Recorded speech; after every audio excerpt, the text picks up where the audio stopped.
Reading the Bible, when I say read your Bible, I'm saying, did you hear the voice of God? వాక్యము చదువుట ద్వారా దేవుని స్వరాన్ని నీవు వినగలవు. Because వాక్యమే దేవుడై ఉన్నాడు. God speaks through the word of God. నువ్వు చదువుతున్నావు అనుకో, actually there is a voice to that. నిన్నెన్నడు విడువను ఎడబాయను. Because there is life in this and is a talking God. నీకు విరుద్ధంగా ఏ ఆయుధం కూడా, when you read it, it's like somebody speaking to you early in the morning saying, hey, my daughter, my son, don't worry. నువ్వు వెళ్ళు, నీకు విరుద్ధంగా ఏమి నేనున్నా, నీకు నేను తోడై ఉన్నాను. You missed it this morning. ఒకవేళ ఆయన వచ్చే తేదీ కానీ మీకు నాకు తెలిస్తే ఎలా ఉంటుంది మన పని? లెట్స్ సే December 27th మధ్యాహ్నం 12 o'clockకి ఆయన వస్తున్నాడు అని ఆయన దీంట్లో లిఖించబడి మీకు స్పష్టంగా తెలిస్తే మీరేం చేస్తారు? 11:55 వరకు కూడా మీ ఇష్టం వచ్చినట్టు, మన ఇష్టం వచ్చినట్టు బ్రతికి, మళ్ళీ ప్యారడైజ్ ఉండదని అక్కడికి వెళ్ళి బిర్యానీ తిని, we would do our best to enjoy ourselves on this earth and then lastly say, Father forgive me. మన సంగతి ఆయనకు బాగా తెలిసి నేను ఎప్పుడు వస్తానో నాకే తెలియదు.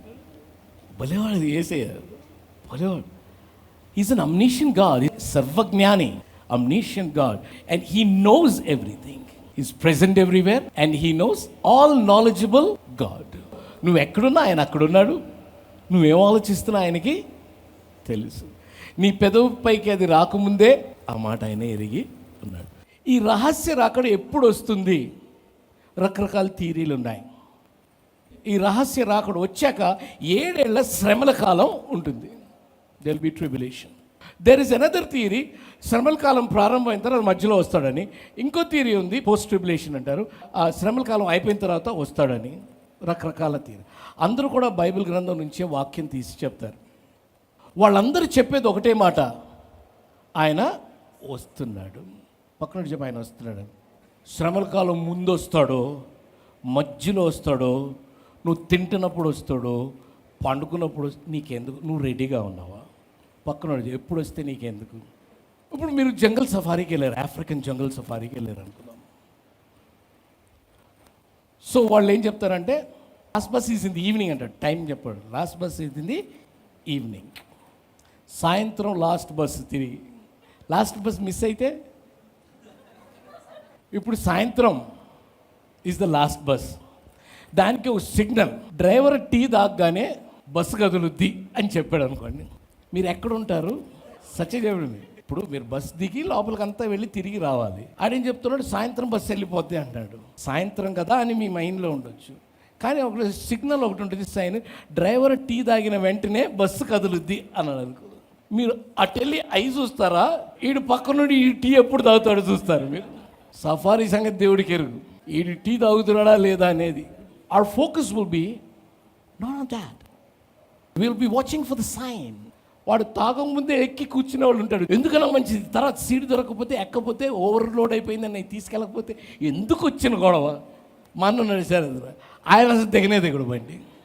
మీరు వెళ్ళరండి, బండి కదులుద్దేమో నేను ఉంటానట. అంటే ఈ జాగ్రత్తలు ఎలా ఉంటాయి?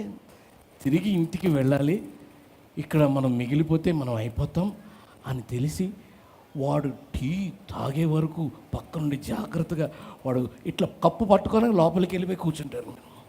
ఐమ్ జస్ట్ సేయింగ్, అంత రెడీనెస్ ఉంటే ప్రభు వస్తున్నాడు, ఇవి సిగ్నల్స్ అని ఎన్ని సైన్స్ చూపించాడు, మనం ఏంటి ఇంత రిలాక్స్డ్గా ఉంటాం? There are so many signs that the Lord has already given, and we really don't know when his coming will be. September 23rd, 24th, 20, all this is rubbish.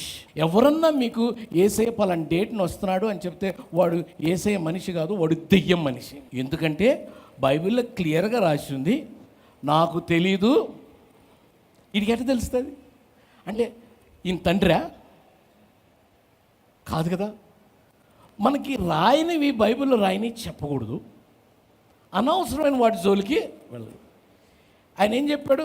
నేను వస్తాను, మీరు సిద్ధంగా. మన పని ఏంటి? నేను చెప్తున్నాను, అరే బస్సు వెళ్ళిపోద్ది సిద్ధంగా. దాని తర్వాత అయ్యో బాబా అనుకుంటే బస్సులో ఎవరిని పడితే వాళ్ళని మళ్ళీ తిరిగి ఎక్కించుకోడు. జాగ్రత్తగా బురద లేకుండా మట్టి లేకుండా ఉన్నవాడు బస్సులో ఎక్కాల అంటే పరిశుద్ధంగా ఉన్నవాడు మళ్ళీ. We need to work on our lives. Paul అంటాడు, రోజు నువ్వు వాక్యంతో ఉతక స్నానం should wash ourselves with the word of God. And today it has come to such time that there are organizations working to map our mind. That's another story, maybe some other day I'll show you. But they are mapping our mind. Ante through neurons, they are trying to map our mind. They want to release those into the air. You breathe them, they get settled in your brain, and through a supercomputer, they are going to map your mind. అంటే నీ ఇష్టానుసారంగా కూడా నువ్వు బ్రతకలేవు ఇక ముందుకి. చివరి వరకు ఒళ్ళు దగ్గర పెట్టుకొని ఆయనకి ఇష్టానుసారంగా పరిశుద్ధంగా బ్రతికితే yeah, otherwise the heaven will be full of surprises. There could be many people who would miss the bus. ఖచ్చితంగా వీళ్ళు పరలోకం వెళ్తారు అనేవాళ్ళు బహుశా ఉండకపోవచ్చు. వీడా నరకానికి వెళ్తాడని నువ్వు ఒక ఫీలింగ్లో ఉంటాడు, నువ్వు ఉండిపోవచ్చు, వాడిపోవచ్చు. Heaven will be full of surprises.